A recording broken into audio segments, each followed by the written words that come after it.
Bonjour et bienvenue sur ma chaîne, j'espère que vous allez bien. On se retrouve dans cette vidéo pour faire un point lecture et c'est donc de 4 livres dont je vais vous présenter. Le premier, il s'agit de Sœurs de Bernard Minier aux éditions XO Éditions.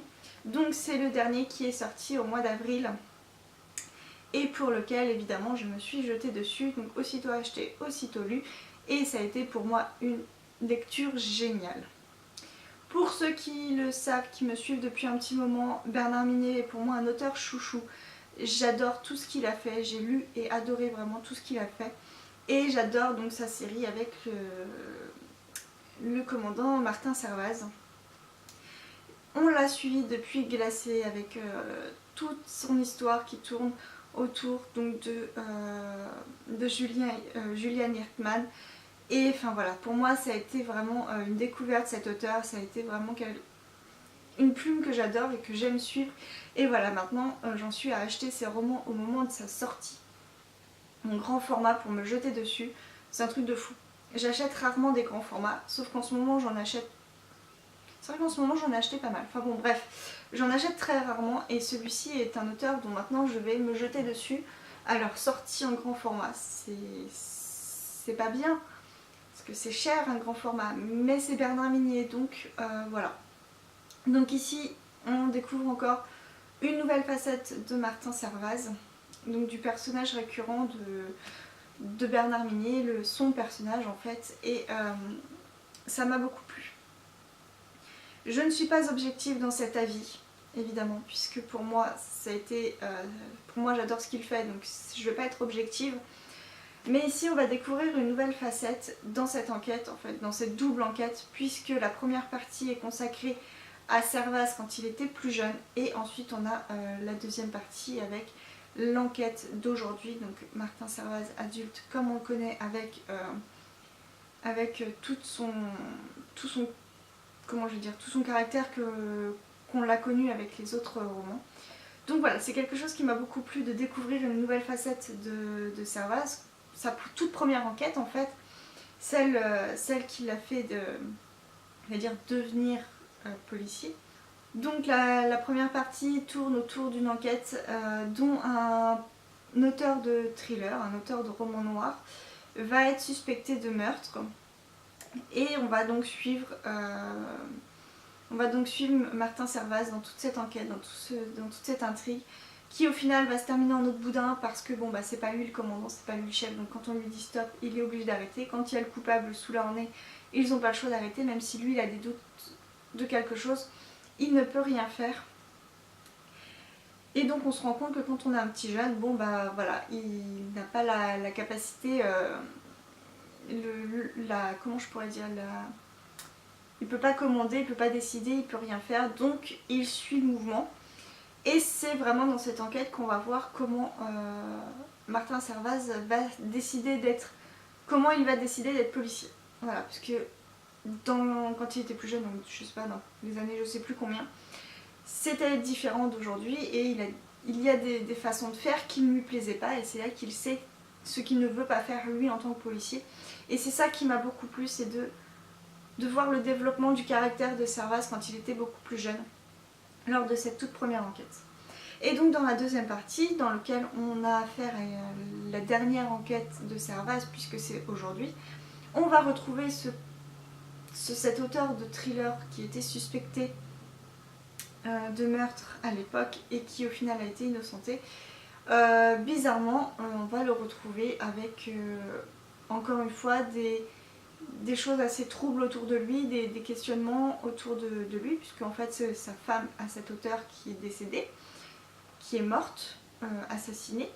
Et donc du coup les premiers soupçons vont se porter sur le mari, donc cet auteur. Et donc Martin va faire le lien avec son ancienne enquête, sa toute première enquête. Donc voilà, il y a tout un mélange autour de cet auteur de thriller. Et Martin Servaz est le lien en fait par rapport aux deux enquêtes. Et c'est ça qui m'a beaucoup plu. Donc c'est voilà, le lien de sa première avec sa dernière enquête. Tout le développement du policier en lui-même, tout le développement de sa réflexion. C'est vraiment... Enfin j'ai adoré découvrir Servaz quand il était jeune. J'ai adoré faire les liens.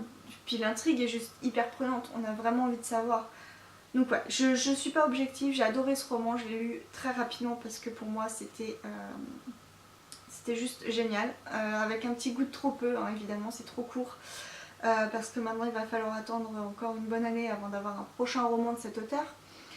Mais j'ai adoré, j'ai vraiment adoré Sœur de Bernard Minet. Évidemment je vous conseille de commencer par Glacé pour découvrir le personnage depuis le début, mais c'est un auteur que je vous conseille, Bernard Minet, de découvrir et de lire. J'ai ensuite lu Mort de Johanna Gustafsson aux éditions Milady Thriller. C'est un roman très très court en fait, qui se lit vraiment aussi très très vite et qui m'a beaucoup plu. Ici on se retrouve dans une nouvelle enquête de Alexis Castel et Émilie Duroy. Émilie Roy, pardon. Deux personnages que j'ai beaucoup aimés du coup dans Bloc 46, mais qui ici m'ont encore beaucoup plus plu, surtout Émilie. En fait, elles vont se retrouver sur une enquête qui se déroule dans les deux pays, donc en Angleterre et en Suède. Et bizarrement, elles vont enquêter sur des meurtres où en fait le coupable d'il y a 10 ans est enfermé en prison à perpétuité. Sauf que bizarrement, on va retrouver les corps de la même manière qu'il y a 10 ans. Donc il va évidemment se poser la question d'un copycat, etc. Et donc les deux personnages vont faire des allers-retours en Suède et en Angleterre tout au long du roman pour découvrir un petit peu le comment et pourquoi de ces meurtres qui ont la même signature que celui de Richard Enfield, c'est ça, de ce Richard Enfield qui est enfermé. Et qui est bien enfermé, on le sait, il est bien enfermé, il ne s'est pas évadé, donc voilà. Donc Émilie Roy va enquêter et Alexis aussi. J'ai trouvé Alexis un peu plus en retrait par rapport à cette enquête. J'ai pas trouvé qu'elle servait à grand chose. Alors, c'est pas négatif ni quoi que ce soit, mais voilà, j'ai pas trouvé qu'elle servait beaucoup pour l'enquête. C'est un personnage que j'apprécie, mais du coup ici j'ai trouvé beaucoup plus effacé. Et oui, il m'a manqué ce petit quelque chose qui fait qu'on est plus attiré par elle. Alors qu'au contraire de Emily, qui elle est un personnage complètement déjanté. Pour moi c'est un personnage vraiment à part, très atypique, qui m'a beaucoup plu.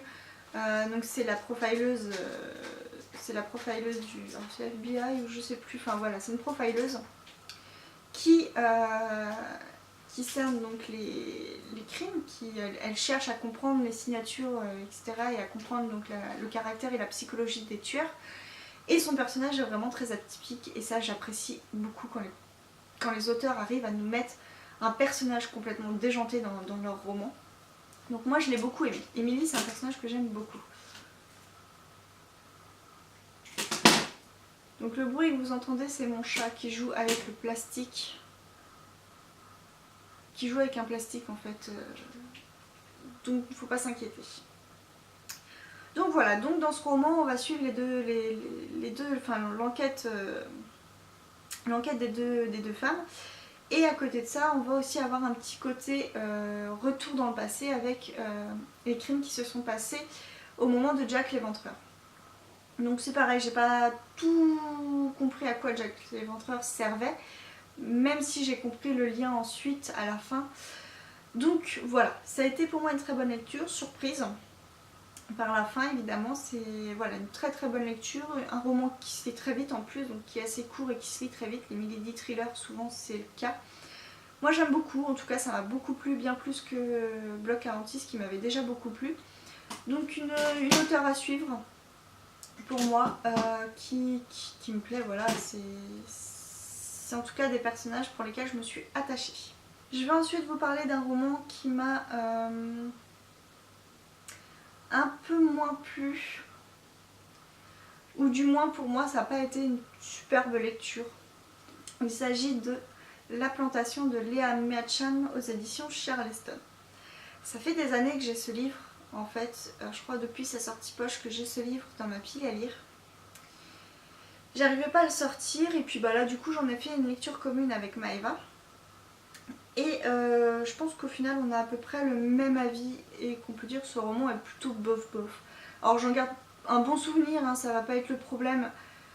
mais le récit en lui-même est particulier, enfin pas particulier en fait. J'ai trouvé le style assez froid. Donc ici on est dans une espèce de chronique familiale où on va suivre un personnage tout au long de sa vie, donc pendant 80 ans. On a 600 pages qui se déroulent sur 80 années. Donc c'est peu pour autant de temps, et c'est peut-être ça aussi qui a gêné la lecture. On va suivre le personnage quand elle est jeune, donc c'est le personnage de Jessica, une jeune femme qui va être mariée selon un contrat et qui va du coup, en fait c'est une jeune femme dans les années 1835, c'est une jeune femme qui a des idées complètement opposées à sa famille en termes d'idées politiques sur l'esclavage. Voilà, ils sont en Caroline du Sud, donc du coup l'esclavage est ancré dans la population, c'est quelque chose qui est normal pour eux, sauf que pour Jessica du coup c'est moins normal. Et elle va en fait avoir des idées complètement différentes et jusqu'à en tout cas cacher un esclave qui s'est évadé d'une plantation. Donc voilà, Jessica va devoir quitter sa famille et va se marier de force, on va pas dire de force, mais suite à un contrat, va se marier avec Silas, qui lui a besoin d'argent pour aller créer sa plantation au Texas. Et donc du coup, ce contrat fait avec le père de Jessica va lui permettre de partir pour créer sa plantation. Donc au départ, ce qui est un mariage par contrat va se dérouler tout au long du roman. On va se rendre compte que Jessica et Silas vont former une espèce de couple où vraiment des sentiments se sont développés, donc c'est un couple heureux en ménage. Mais voilà, il y a tout ce côté, j'ai envie de dire chronique familiale, qui est assez froid dans le style. On a vraiment l'histoire de la famille et en même temps on a des moments où on a un petit peu tout le côté historique et politique de l'Amérique. Donc voilà, on a toute cette description qui font que, ouais voilà, c'était une chronique familiale, mais pour moi ça n'a pas été aussi fort que certains romans où on est vraiment plongé dans l'histoire familiale. Ici non, c'était assez froid. C'était assez bizarrement fait. Le fait qu'on saute plusieurs années, puisqu'il y a quand même 80 années décrites dans ce roman, le fait qu'on saute plusieurs années comme ça font qu'on n'arrive pas à s'attacher au personnage. Personnellement, je me suis attachée à aucun personnage sauf à Jessica. Tous les autres, non. Pour moi, il n'y a pas eu de sentiment après. Voilà, c'était ça en fait. J'ai eu une distance qui fait que je me suis attachée à aucun personnage sauf à Jessica, qu'on suit du début à la fin et auquel on s'attache parce que voilà, elle a des sentiments et des émotions assez qui donnent envie de s'attacher à elle, mais sinon aucun des autres personnages ne m'a particulièrement plu. Les autres femmes, alors là on n'en parle même pas, soit elles sont totalement effacées, elles ne servent à rien, soit c'est des pures garces, donc enfin déjà voilà. Et les hommes en eux-mêmes, les fils ou quoi que ce soit, n'ont pas spécialement plus intéressé que ça. Donc oui, ça a été une lecture, je vais pas en avoir un mauvais souvenir, ça a été une lecture juste, voilà, une lecture sans plus, où j'ai suivi cette famille, pour moi il y a eu une espèce de distance qui s'est créée. J'ai rien ressenti de particulier à cette lecture, je me suis pas sentie captivée ou prise dans l'histoire, j'ai pas eu d'émotion particulière. Mais voilà, je les ai suivis, je l'ai lu. Je vais pas en garder un mauvais souvenir, pour moi c'est voilà, je vais en garder un bon souvenir, mais sans plus. Je pense, alors a priori ce roman a été écrit après un autre roman qui est la suite de ça, sauf que moi ça m'a pas donné spécialement envie de découvrir la suite, donc je pense pas que je lirai, je crois que c'est Les Roses de Somerset, je sais plus le titre exact, mais du coup ça m'a pas donné envie de découvrir plus, donc pour moi je pense pas que je lirai d'autres romans de cet auteur. Et ensuite j'ai lu un roman qui sort que début mai, il me semble, oui, qui sort le 3 mai. Au moment où je filme cette vidéo, on est le 23 avril. Au moment où vous verrez cette vidéo, on sera sûrement mi-avril, mi-mai, fin mai. Donc du coup le livre sera déjà sûrement sorti. Mais j'ai lu le manuscrit inachevé de Franck Tillier qui sort le 3 mai aux éditions Fleuve. Donc Franck Tillier est un auteur que j'aime beaucoup sa série avec Franck Charcot et Lucie Anne Bell. Il doit me rester encore 2 romans à lire de cette série, mais voilà, au travail on a des livres que les fournisseurs enfin les commerciaux nous proposent en lecture en avant-première. Donc ici j'ai réussi à lire celui-ci. Et ça a été pour moi une excellente lecture. Frontilier est toujours un auteur que j'aime beaucoup, que j'adore. Pourtant, bizarrement, c'est différent de ce qu'il a déjà pu écrire. Ce que j'apprécie beaucoup chez cet auteur, c'est le côté un peu théorie scientifique, théorie qui font un peu froid dans le dos, tout le côté scientifique qui me plaît beaucoup. Et ici, en fait, il n'y en a pas eu. Donc on se retrouve dans un manuscrit inachevé. Donc manuscrit inachevé, c'est un peu un roman mis en abîme. Je vais avoir du mal à vous en parler vraiment, mais on se retrouve dans un roman mis en abîme. Au tout début, on s'explique que c'est un roman qui a été écrit mais pas fini par son auteur. Donc à la fin, on va avoir une fin en fait qui est écrite par son fils, son petit-fils, enfin par quelqu'un d'autre. Et donc on a déjà ce côté roman inachevé du roman. Et à l'intérieur du roman, il y a encore ce petit côté roman inachevé qui fait que ça fait vraiment des mises en abîme. Je crois qu'il y en a un ou deux comme ça. Ça, c'est ce côté qui m'a bien plu dans ce roman. On se pose toujours la question, mais est-ce qu'on aura le fin mot de l'histoire? Donc, l'histoire en elle-même, on va avoir une espèce pareil, de deux enquêtes qui sont en parallèle avant de se rejoindre. On a un côté des flics à Lyon. Il me semble que c'est à Lyon, aux alentours de Grenoble. Voilà, qui vont découvrir un corps dans un coffre. Un corps d'une jeune femme découpée dans un coffre. Les policiers vont enquêter sur cette découverte. Donc en fait, ils l'ont découvert suite à un accident. La personne qui conduisait cette voiture est tombée dans le ravin. Enfin, il y a eu un accident et est tombée dans le ravin. Ils vont se rendre compte que lui n'a rien à voir en fait, il avait juste volé la voiture à une station-service et on va donc rechercher le propriétaire de cette voiture qui avait caché des corps morts dans son coffre. Donc il y a toute une enquête sur ce côté-là. Et il y a une autre enquête dans le Nord avec Léane qui il y a quelques années, il y a 4 ans de ça, avec son mari, ont signalé la disparition de sa fille. Sa fille a été kidnappée et tuée par un homme qui est aujourd'hui en prison mais qui ne veut pas dire où se trouve sa fille. Où a été enterrée leur fille. Donc voilà, c'est un homme qui a tué 9 femmes, qui les a toutes enterrées et qui depuis 4 ans donne les emplacements au fur et à mesure, les emplacements des corps au fur et à mesure. Et donc Sarah, la fille de Léane et Julian, est la dernière. Et on ne sait pas où est Sarah, on ne sait pas où elle est. Donc il y a toute une enquête sur ça. Léane est à moitié séparée de son mari. Ça fait quelque temps qu'elle vit à Paris et lui dans le Nord. Et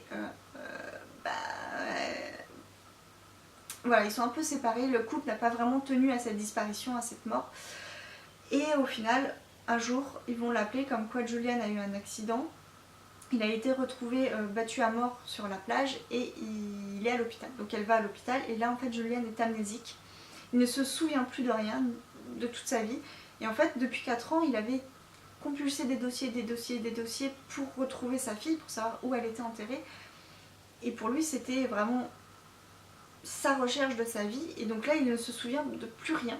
Et en fait l'enquête fait que, son accident fait que Léane va tenter justement de retrouver, de comprendre ce qui est arrivé à son mari et donc du coup de reprendre ses recherches pour savoir qu'est-ce qui l'avait amené ici.